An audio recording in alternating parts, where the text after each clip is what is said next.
नमस्कार. नमस्ते सर. आपले स्वागत आहे आयकॉन स्टील प्रस्तुत बिल्ड आयकॉन या उपक्रमामध्ये. आज आम्ही आलो सांगलीमध्ये आणि माझ्यासोबत आहेत आर्किटेक्ट सचिन कनोजे सर. नमस्ते. खरं तर मी असं म्हटलं पाहिजे की मास्टर सचिन कनोजे सर असं, कारण की त्यांनी मास्टर सुद्धा कंप्लीट केलेलं आहे आणि सगळ्यात महत्त्वाचं म्हणजे गेल्या 24 वर्षांपासून ते या फील्डमध्ये अतिशय उत्तमरित्या कार्यरत आहेत.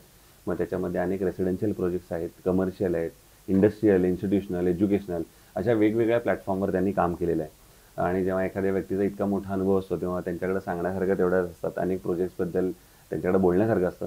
सो या सगळ्याबद्दल, त्यांच्या अनुभवाच्या प्रवासाबद्दल आज आपण बिल्ड आयकॉन या प्लॅटफॉर्मवर त्यांच्याशी गप्पा मारणार आहोत. थँक्यू. बिल्ड आयकॉननं एक प्लॅटफॉर्म जो बनवलेला आहे की ज्याच्यामध्ये फक्तच बांधकाम विभाग नाही तर शहर आणि शहराची डेव्हलपमेंट आणि त्या अनुषंगानं होणारा सर्वसामान्य लोकांच्यासाठी सदनिका हा जो काही विषय आहे, मग ती सदनिका राहण्यासाठी असेल, व्यवसायासाठी असेल, या गोष्टीसाठी जो उपक्रम राबवला आहे की मार्गदर्शन करण्यासाठी तज्ज्ञ लोकांची मतं असतील, प्रॅक्टिस करणाऱ्या लोकांची मतं असतील, तर त्या ह्या उपक्रमास खूप खूप खूप खूप वाटचालीस शुभेच्छा. Thank you sir. आणि असा उपक्रम प्रत्येक ठिकाणी होऊन तो लोकांच्यापर्यंत पोहोचावा आणि ह्यासाठी तुम्ही केलेला उपक्रम जो आहे तो आम्ही देखील प्रमोट करू. आम्ही देखील आमच्या कार्यक्रमामध्ये याचा आवर्जून उल्लेख करू. नक्की नक्की. थँक्यू. आता आपण थेट गप्पांना सुरुवात करूया. त्यातला पहिला प्रश्न आहे ते म्हणजे तुमच्या थोडं शैक्षणिक पार्श्वभूमीबद्दल आधी जाणून घ्यायचं. ते म्हणजे तुमची शाळा कुठली होती, मग कॉलेज कुठलं होतं, आणि सगळ्यात महत्त्वाचं म्हणजे आर्किटेक्ट व्हावं ही प्रेरणास्थान किंवा प्रेरणा कोणामुळे मिळाली आणि तो सगळा प्रवास, शैक्षणिक प्रवास कसा होता एकंदर? सध्याचं कार्यक्षेत्र माझं सांगली जरी असलं तरी मूळचा मी कोल्हापूर महानगरपालिका क्षेत्रामध्ये माझं जन्मस्थान. कोल्हापूरचा मी रहिवासी. 12वी सायन्स झाल्यानंतर मी आर्किटेक्चर कॉलेजसाठी ॲडमिशन जी घेतली तीच सांगली या याच्यासाठी. प्राथमिक शिक्षण जे झालं ते नगरपालिकेच्या अगदी कोल्हापूर महानगरपालिकेच्या श्री गणेश विद्यालयामध्ये माझं शिक्षण झालं, जे 1ली ते 7वी. त्यानंतरचं शिक्षण हे स्वामी विवेकानंद शिक्षण संस्थेमध्ये 8वी ते 12वी झालं. आणि 1995 साली मी सांगलीमध्ये आप्पासाहेब बिरनारे कॉलेज ऑफ आर्किटेक्चर याच्यामध्ये बॅचलर ऑफ आर्किटेक्चरसाठीचं ॲडमिशन घेतलं. अभिमानानं सांगावं वाटतं की 1995 साली ॲडमिशन घेत असताना स्टेट लेवलची एंट्रन्स एक्झाम जी आर्किटेक्चर कॉलेजसाठी असायची, ॲप्टिट्यूड टेस्ट, तर त्या ॲप्टिट्यूड्समध्ये मी महाराष्ट्रामध्ये पहिला होतो. आणि फर्स्ट चॉईस मला होती की महाराष्ट्रातले जे शिवाजी विद्यापीठमध्ये जे कॉलेजेस होते त्यापैकीचं कॉलेज निवडण्याचं मला सिलेक्शन होतं, तर ते मी अननोन सिटी म्हणून अगदी सांगलीची निवड केली. आणि हे माझं ग्रॅज्युएशन कंप्लीट झालं 2000 साली. 2000 साली शिवाजी युनिव्हर्सिटीमध्ये माझा 9th रँक होता आर्किटेक्चर कॉलेज कंप्लीट करत असताना. त्यानंतर मी प्रॅक्टिस स्वतःची सुरू केली 2000 सालीच. त्याच्या आधी मी सांगलीमध्ये प्रशिक्षण घेतलं वेगवेगळ्या आर्किटेक्ट्सकडे, ज्या फर्म्स या सांगलीमध्ये चांगल्या कार्यरत होत्या. त्यानंतरचा प्रवास चालू झाला की ज्याच्यामध्ये व्यवसाय अनुषंगानं जे काय होणारी रिलेशन्स, ज्याला आपण बिझनेस रिलेशन्स म्हणतो, आणि बिझनेस रिलेशनसोबत एंटरप्रेनरशिपच्या दृष्टिकोनातून जो काही एक हा व्यवसाय निवडला पाहिजे बांधकाम क्षेत्र, तर यापैकीचा एक घटक म्हणजे आर्किटेक्चर, ह्याची जाणीव व्हायला लागली. जसजसे प्रोजेक्ट होत गेले त्याच्यामध्ये व्हरायटी येत गेली, ज्याच्यामध्ये अगदी सुरुवात बंगल्यापासून झाली की जो 1-1.5 गुंठ्यामध्ये असलेला बंगला, आणि तिथंपासूनचे आज आम्ही प्रोजेक्ट केलेत की आमच्या फर्मनी साधारणतः जो प्रोजेक्ट आम्ही करतो तो लास्ट प्रोजेक्ट आम्ही 100 एकरमध्ये आत्ता करतो आहोत. पण ह्या प्रवासामध्ये जाणून गेलं की स्मॉल स्केलवरती काम करायचं असेल आणि लार्ज स्केलवरती काम करायचं असेल तर आपण नेहमी अपडेट राहिलं पाहिजे. आणि हे अपडेट फक्त एज्युकेशनच नाही तर सराउंडिंगमध्ये होणारे बदल, शहर, राज्य, देश आणि विदेश या सगळ्याच्या पार्श्वभूमीवरती आपण जागरूक असलं पाहिजे, जेणेकरून या जागरूकतेचा बेनिफिट जर आपल्याला द्यायचा असेल तर सर्वसामान्य लोकांचे बरेचसे प्रश्न सुटू शकतात. आणि म्हणून परत एकदा इच्छा झाली की आपलं शिक्षण जे बॅचलर ऑफ आर्किटेक्चरमध्ये थांबलेलं आहे तर ते पोस्ट ग्रॅज्युएशनमध्ये करावं. आणि यासाठी मी 2019 साली, म्हणजे आफ्टर 19 इयर्स पॉज, मी पोस्ट ग्रॅज्युएशनचं ॲडमिशन घेतलं की जे जनरल आर्किटेक्चरमध्ये मास्टर्स केलं मी. सोबतच सेम इयर जर्नलिझम हा सब्जेक्ट घेऊन मी बॅचलर ऑफ जर्नलिझम पण केलं. कारण की आजचा जो काही प्रभाव दिसतो आपल्या क्षेत्रावरती तो बिझनेसमन आणि प्रोफेशनल यामधली जी एक छोटीशी लाईन आहे ती पुसत चाललेली आहे. We are the architects, we are professionals, we are not businessmans, but here is the requirement to produce your self and act as a entrepreneur, to carry out the profession and also to have some social awareness among you and among your colleagues. तर या पद्धतीनं आपल्याला education post graduation support केलं, कारण बदललेला साचा जो शिक्षणाचा आहे त्या शिक्षणाच्या साच्यामधून आपण मास्टर्सचं कोणत्या पद्धतीचा अभ्यास करावा आणि लोकांना काय देता येईल याच्यावरती जास्त काम करू शकतो असं वाटतं.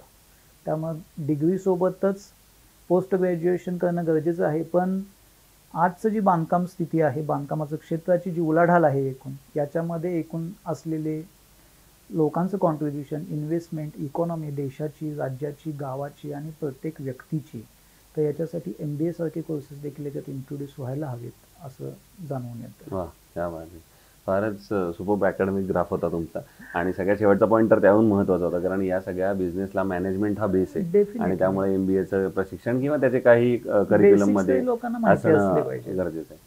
आता येऊया पुढचा आणखीन एक टप्पा, तो म्हणजे ग्रॅज्युएशन कंप्लीट केल्यानंतर प्रत्येक सिव्हिल इंजिनिअरच्या आर्किटेक्टच्या याच्यात सगळ्यात महत्त्वाचा एक स्ट्रगलिंग पिरियड असतो, हो. पहिला प्रोजेक्ट मिळेपर्यंतचा. हो. तर तो पिरियड तुमच्या आयुष्यातला कसा होता, तो स्ट्रगल कसा होता, आणि पहिला प्रोजेक्ट कुठला मिळाला, त्याची काय आठवण वगैरे, त्या संदर्भात काय सांगा. सुरुवात ज्या वेळेला केली त्यावेळेला 1998 साली थर्ड इयरला इंटरनल प्रॅक्टिस जी आम्हाला असते, प्रोफेशनल प्रॅक्टिस, याच्या अंडर आम्हाला 6 महिने कॉलेजच्या बाहेर एखाद्या व्यावसायिक आर्किटेक्टकडे प्रशिक्षण घ्यावं लागतं. आणि ते प्रशिक्षण घेत असतानाच मला संधी मिळाली की माझ्या गावामध्ये म्हणजे कोल्हापूरमध्ये जिथे मी राहत होतो त्या गल्लीमधला, त्या पेठीमधला मी पहिलाच आर्किटेक्ट. तर त्या अनुषंगानं तिथल्याच एका व्यक्तीचं बंगलं बनण्याचं काम माझ्याकडे आलं. अगदी छोटा 1-1.5 गुंठ्याच्या प्लॉटमध्ये हा मला बंगला सुरू करता आला. आणि इथून माझी जी सुरुवात झाली ती 1998ला आर्किटेक्ट होण्याआधी कन्सल्टिंग मी चालू केलं, की जे फक्त ड्रॉइंग्स बनवून देणं. आणि मग याच्यामध्ये आलेल्या अडचणी अशा होत्या की त्यावेळेला हे कम्प्युटर्स, ऑटोकॅड हे सिस्टम्सच नव्हते. मॅन्युअल ड्राफ्टिंग, मॅन्युअल प्रेझेंटेशन, आणि तिथं मग तुमच्या अगदी हँड रायटिंगपासूनचं एक इम्प्रेशन समोरच्या व्यक्तीवरती होणं आणि तुमचं डिझाईन एक्सप्लेन होणं हे खूप जिकिरीचं काम असायचं. आता मीडिया बदलला आहे प्रेझेंटेशनचा, सॉफ्टवेअर्स आलेत, टेक्निक्स बदललेत, आता आपल्याला व्हिज्युअल प्लॅटफॉर्म्स तयार झालेत. याच्याही पेक्षा तो जो काही कालावधी होता तो खूप स्ट्रगलिंग होता, not only for explanation but also for making changes. आता ऑटोकॅड किंवा प्रोजिकॅड यासारख्या सॉफ्टवेअरवरती एखादा चेंज प्लानमध्ये करत असेल तर तो सहजगत्या होऊन जातो, पण त्यावेळेला पूर्ण ड्रॉइंग रीड्राफ्ट करायला लागायचं आणि ते मॅन्युअल असायचं. तर या गोष्टीसाठीचा लागणारा कालावधी म्हणजे कपॅसिटी तुमची जी आहे वैयक्तिक काम करण्याची, त्याला ते चॅलेंज होतं खरं तर.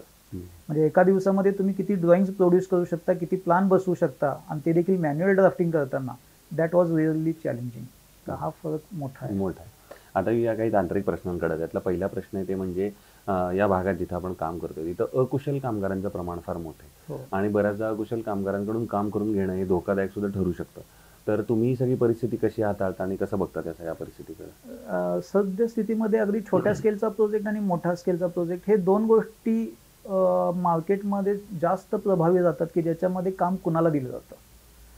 फर्स्ट, लोकांना हे महत्त्व पटलं पाहिजे की आपण ज्या माणसाकडे काम देत आहोत तर त्याला टेक्निकल नॉलेज आहे, आणि तो टेक्निकल नॉलेज फक्त स्वतःपुरतं मर्यादित नाही तर समोरच्या व्यक्तीला देखील समजावून सांगू शकतो. आणि अशा घटकामध्ये काम करताना छोट्या स्केलचा प्रोजेक्ट आहे म्हणून लोकांनी जे अकुशल कामगारांना देण्याचं काम चालू ठेवलेलं आहे ते बंद केलं पाहिजे. आम्ही प्रत्यक्षात बंगल्याचं छोटं काम असो किंवा मोठ्या इन्स्टिट्यूशनचं काम असो, आम्ही पहिल्यांदा त्याची गुणवत्ता पाहतो. ती गुणवत्ता शैक्षणिक पण हवी आणि एक्सपिरियन्सची पण हवी. आता यामध्ये अकुशल ही 2 घटकामध्ये येतात. वेल एज्युकेटेड म्हणजे वेल एम्प्लॉयड होऊ शकत नाही, आणि वेल एक्सपिरियन्स्ड म्हणजे वेल एम्प्लॉयड होऊ शकत नाही.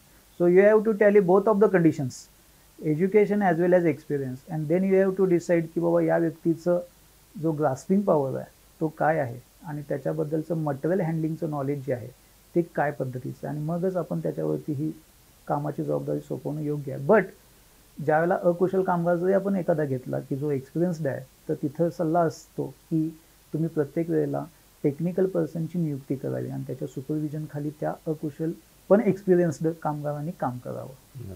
म्हणजे स्किल आणि एज्युकेशन हे दोन्ही कारण प्रॅक्टिकल ग्राउंडवरती आपण काम करतो, त्यामुळे तिथं काही गोष्टी आहेत की ज्या एज्युकेशनच्या सिलेबसमध्ये कव्हर नाही आहेत, but you have to get solutions from uneducated person due to his experience. तो आपल्याला फॉलो करावा लागेल. पुढचा प्रश्न येतो म्हणजे कन्स्ट्रक्शनमध्ये सगळ्यात महत्त्वाचा असतो प्लॅन, कारण त्याच्याशिवाय आपण पुढे जाऊ शकणार नाही. तर प्लॅन या स्टेजचं तुमच्या नजरेतून महत्त्व काय आणि तुम्ही कसं प्लॅनवर एखाद्या काम करता, अगदी बेसिक काही स्टेप्स?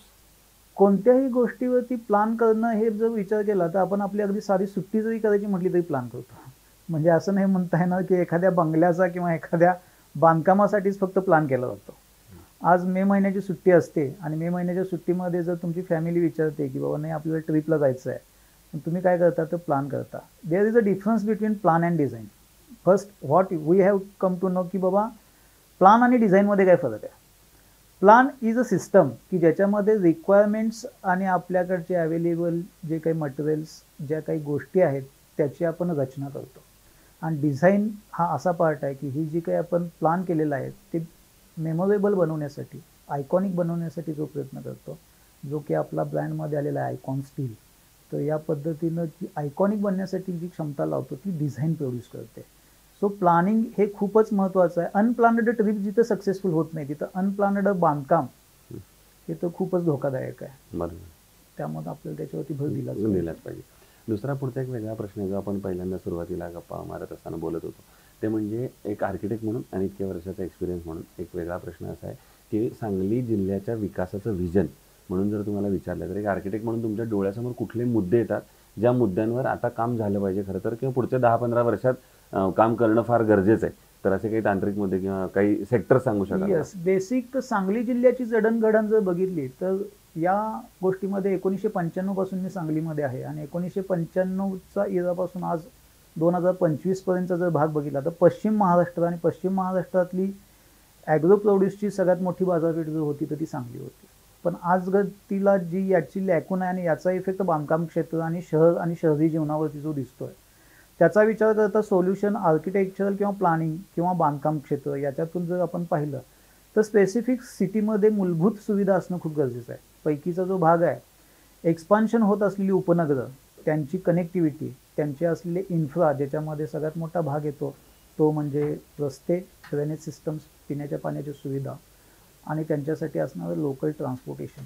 कारण जगभर ज्यावेळेला फिरतो त्यावेळेला लक्षात येतं आपल्याला की G11, G20 यासारख्या परिषद होत आहेत, ज्या कोणत्या इश्यूवरती होत आहेत तर तो ग्लोबल वॉर्मिंग इश्यू असेल, प्लास्टिक मुक्तीचा विषय असेल, झिरो कार्बन इमिशन कंट्रीज असतील. तर या सगळ्याशी आपला काहीच संबंध नाही असं आपण जे वागतोय किंवा आपलं प्रशासन जे काम करते तर ते अपेक्षित नाही आहे.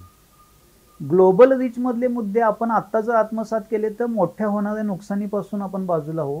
ज्याच्यामध्ये कल्टिवेशन असणारी लँड किंवा ॲग्रिकल्चरल लँड आणि नागरीकरण होणारी लँड याच्यामध्ये काहीतरी समतोल राखला गेला पाहिजे. नॅचरल रिसोर्सेस जे आहेत त्याच्यावरती अतिक्रमण करणं, त्याच्यावरती बांधकामं करणं आणि त्याचा कंटॅमिनेशन होणं हे आपल्याला वाचवता आलं पाहिजे. बिकॉज याचं पुनर्जीवन होऊ शकत नाही आहे. त्यामुळे या गोष्टीवरती फोकस करणं गरजेचं आहे. सांगली जिल्ह्यापुरतं जर विचार केला तर सांगली जिल्ह्याला खूप अपॉर्च्युनिटीज आहेत की ज्याच्यामध्ये आता दळणवळण जे ट्रान्सपोर्टेशन सिस्टम जे साऊंड होत आहेत. सो येत्या 5 वर्षापासूनचा जो कालावधी दिसतोय तो इंडस्ट्रियल आणि रेसिडेन्शियल दोन्ही सेक्टर्ससाठी खूपच ॲट्रॅक्टिव्ह आहे. आणि याच्यामध्ये जर आता कॉन्ट्रीब्यूट गव्हर्नमेंटनं करायचं म्हटलं तर पॉलिसीज या तंतोतंत पाळल्या तर ते खूप चांगलं होतील. मग त्या हाऊसिंग पॉलिसीज असतील किंवा MIDCच्या इंडस्ट्रियल पॉलिसीज असतील तर याला सपोर्ट होणं खूप गरजेचं वाटतं. पण मग या सगळ्याला तुम्ही म्हटलं तसं गव्हर्नमेंटनं काय स्टेप्स घेतल्या पाहिजेत असं तुम्हाला वाटतं? जसं तुम्ही आता हाऊसिंग पॉलिसी म्हटलात किंवा इंडस्ट्रीचा फॉर एक्झाम्पल आता याच्यामध्ये सगळ्यात मोठा दिसतो की आता जानेवारीमध्ये नुकताच राष्ट्रीय म्हणजे आपल्याला महामार्ग सुरक्षा सप्ताह किंवा ट्रॅफिक कंट्रोलचा त्यांचा होता. पण ह्या गोष्टी घडतातच का तर due to lack of disciplines. आणि त्या डिसिप्लिन्स फक्त पब्लिकच्याच आहेत असंही नाही आणि फक्त गव्हर्नमेंटच्या असंही नाही आहे, तर दोन्हीच्या आहेत. यातली गव्हर्नमेंट पॉलिसी जर पाहिली तर नॉर्थ आणि साऊथ हे जे काही 2 रिजन्स आहेत आपल्या देशामध्ये तर याच्यापैकी कर्नाटकचं जर आपण हायवेची डेव्हलपमेंट बघितली किंवा मध्य प्रदेशची डेव्हलपमेंट बघितली तर हायवेजला लगूनचे जे काही डेव्हलपमेंट्स आहेत त्यांचे कुठलेही कमर्शियल ॲक्टिव्हिटीज किंवा कुठलेही कमर्शियल ऑपॉर्च्युनिटीज ह्या हायवेला ओपन होत नाहीत. त्यांना कॉलनी किंवा सब रोड्सवरतीच त्या अप्रोचेस आहेत. आणि हा पार्ट आपल्या इथं आला पाहिजे. हा पहिल्यांदा गव्हर्नमेंटनं पॉलिसी दिली पाहिजे. मिनिमम स्टेट हायवेपर्यंत तरी जो काही आहे तो रिस्ट्रिक्शन असला पाहिजे की कोणत्याही कमर्शियल ॲक्टिव्हिटीज होत असलेल्या बिल्डिंग्स किंवा इमारतींना प्रवेश हा डायरेक्ट स्टेट हायवेवरनं देता कामा नये. त्यांना इंटरनल सर्व्हिस रोड किंवा कॉलनी रोडवरूनच याचे सर्व्हिसेस किंवा ॲप्रोचेस किंवा एंट्रीज दिल्या गेल्या पाहिजेत. सेकंड थिंग, कोणताही लेआउट सादर होत असताना त्याचं रेसिडेन्शियल किंवा जी इंडस्ट्रियल पर्पज आहे तर या पर्पजसाठी केलेलं प्लॉटिंग जे आहे तर त्याच्या मिनिमम जे स्टँडर्ड्स NBC आणि UDC पर्यंत देतोय तर ते फॉलो करून त्याच्यानंतरच त्याची लेआउटची अंतिम मंजुरी देण्यात यावी, जेणेकरून तिथं होणारी डेव्हलपमेंट ही अनकल्चर्ड असू नये. तर या गोष्टीवरती फोकस करणं गरजेचं आहे. ओके, पुढचा प्रश्न जर अवघड असा आहे वेगळ्या अर्थानं, ते म्हणजे आज 650 पेक्षा जास्त प्रोजेक्ट तुम्ही केले आहेत, वेगवेगळ्या सेक्टरमधले केलेत, आणि मी जर असं विचारलं की त्यातला एकच प्रोजेक्ट सांगा असा की जो तुमचा आयकॉनिक प्रोजेक्ट असेल, जो हटके, ज्याने तुम्हाला खरी नाव ओळख दिली, असा प्रोजेक्ट कुठला? खरं तर प्रोजेक्ट नाव देतो हे इंडस्ट्रीमध्ये ठीक आहे, पण जी मगाशी म्हटलं की एंटरप्रेनर म्हणून वर्क करण्यासाठी जे आहे तर ती पब्लिक रिलेशन किंवा क्लायंट रिलेशनशिप हा सगळ्यात महत्त्वाचा भाग आहे. आणि अशा दृष्टिकोनातून मला महत्त्वाचा वाटतो तो ज्या वेळेला मी रेसिडेन्शियल अपार्टमेंट्समध्ये काम केलं तर त्या अपार्टमेंट सेक्टर हा मला सगळ्यात जास्त मोठा भेटून गेला की ज्याच्यामध्ये माझे एक क्लायंट रिलेशनशिप आणि बिझनेस डेव्हलपमेंटला खूप मोठं प्रमोशन मिळालं. म्हणजे त्यामुळे तो अपार्टमेंटवाला फॅक्टर होता तो फार मोठा होता. दुसरं, आता तुम्ही एवढे वर्ष काम केलं, आपण बोललो तसं 24 वर्षांपेक्षा जास्त काम झालेलं आहे आता, तर या क्षेत्रात आता जे आर्किटेक्ट पहिलं पाऊल ठेवतात त्यांना तुम्ही एक सिनियर म्हणून काय सल्ला द्याल? सगळ्यात पहिल्यांदा की एक तर ह्या फर्मचा सिनारिओ बदललेला आहे, ॲज वेल ॲज आज मी प्रॅक्टिस तर करतोच आहे, पण अप्पासाहेब देवनागरी कॉलेज ऑफ आर्किटेक्चरला मी असिस्टंट प्रोफेसर म्हणून पण जातो. त्यामुळे माझ्याकडे तिथले 2 सब्जेक्ट्स आहेत की ज्याच्यामध्ये एंटरप्रेनरशिप आणि प्रोफेशनल प्रॅक्टिस. तर हे ज्यावेळेला मुलांना शिकवतो तर पहिली भीती असते मुलांना, नवीन ॲडमिशन घेतानाची एक वेगळी भीती आहे की मी आर्किटेक्ट होणार आहे एवढंच माहीत आहे, पण reputation of architect, liabilities of architect आणि इन्कम ऑफ आर्किटेक्ट सगळ्यात महत्त्वाचा पार्ट. तर ह्या 3 गोष्टीबद्दल ते अनभिज्ञ असतात, अननोन असतात, पण ज्या वेळेला पासिंगच्या स्टेजला येतात त्यावेळेला they start to compare their self to their classmates और बॅचमेट्स, की जे 12वीला इतर कोर्स करतात आणि नंतर त्यांना कॅम्पस सिलेक्शनमधून एखादी नोकरी लागते आणि मग त्यांना ऐकायला मिळतं की अरे माझा मित्र वर्षाला 5 लाख, 6 लाख, 10 लाखाचं पॅकेज घेतोय आणि मी स्वतः इंडिपेंडंट प्रॅक्टिस केली तर मला होणारा इन्कम किती आहे.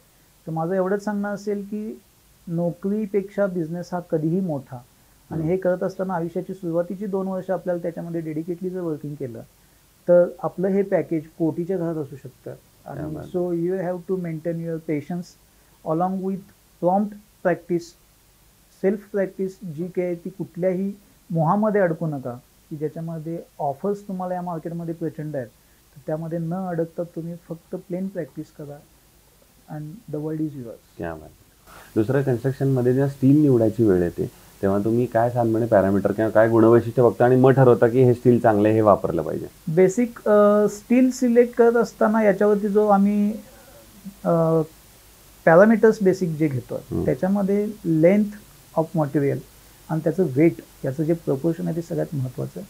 सेकंड, त्या स्टीलचा हार्डनेस, जो कार्बन कंटेंट आहे त्याच्यावरती फोकस केला जातो, जो सॅम्पलसाठी घेऊन आम्ही त्याची टेस्टिंग करतो आधी. आणि मग थर्ड जी काही पॅरामीटर आहे याच्यामध्ये की त्या मटेरियलची लोकल लेवलला होणारे अवेलेबिलिटी. कारण आता असं होतं आहे की सध्याच्या याच्यामध्ये लोकांना पार्किंग हा सेक्टर महत्त्वाचा आहे, आणि पार्किंग करत असताना जी कॉलमची ग्रीड जी आहे ती डेन्स न करता ती आता लाईट करायला लागलं आम्ही, ज्याच्यामध्ये स्पेसिंग वाढत चाललं आहे. आणि मग अनुषंगानं RCC डिझायनरकडून येणारी जी काही स्टीलची रिक्वायरमेंट आहे ती 32 mm वगैरे या पटीमध्ये येते, आणि ते स्टील मार्केटला अवेलेबल होत नाही. सो वी ऑलवेज रिकमेंड की बाबा असं कोणतं मटेरियल जी कंपनी आपल्याला देते की बाबा ही साईज अवेलेबल आहे, इझी अवेलेबल आहे, तर ते आम्ही घेण्यासाठी प्रमोट करतो. आणि आयकॉन स्टील तुम्ही याच्यापूर्वी कधी वापरलंय का? आयकॉन स्टील माझ्या जवळपास आत्तापर्यंतच्या प्रोजेक्टचं जसं मार्केट आहे तर मागच्या ह्या 6 वर्षामध्ये आयकॉन स्टीलचा जो काही आम्ही यूज केला आहे तो जवळपास 20 ते 30% प्रोजेक्टवरती यूज केलेला आहे. So you are satisfied with service, with product? Service and with product. कारण आम्हाला जे हायर डायमीटरचे स्टील यूज करायचे असतात त्याला ते अवेलेबल होण्याची जी काही गोष्ट आहे तर ती आम्हाला चांगली वाटते. सो हे होते आर्किटेक्ट सचिन कनोजे सर. आणि मी जसं सुरुवातीला सांगितलं तसं जेव्हा एखाद्या व्यक्तीकडे इतका मोठा प्रवास असतो सांगणार का, तेव्हा त्या गप्पा काही मिनिटांमध्ये खरंच मांडणं अवघड असतं, पण तरी त्यांनी फार महत्त्वाच्या मुद्द्यांना हात घातला. आणि सगळ्यात महत्त्वाचं म्हणजे या क्षेत्रात जे नवीन आर्किटेक्ट येतात त्यांनी एक सगळ्यात महत्त्वाचा आणि शब्द होता पेशन्स, जो मला आवडला. कारण कन्स्ट्रक्शनमध्ये कुठलंही कन्स्ट्रक्शन हे ओव्हरनाईट होत नसतं, त्याला करायला सुद्धा पेशन्स लागतो. सो तुमचं करिअर बनायला सुद्धा थोडा पेशन्स ठेवा, ते नक्की बनेल आणि यामध्ये अपॉर्च्युनिटीज भरपूर आहेत. तर पुन्हा एकदा आपले मनापासून आभार Thank you, आणि sir. भविष्यात सुद्धा असेच आयकॉनिक प्रोजेक्ट Definitely. तुमच्या हातून व्हावेत याच आयकॉन स्टील तर्फे मनपूर्वक थँक्यू. शुभेच्छा. आणि एक आयकॉन स्टील हे जे नाव दिलंय it self suggesting strength. Yes, so all the best for the icon steel. Thank you. Thank you. Thank you.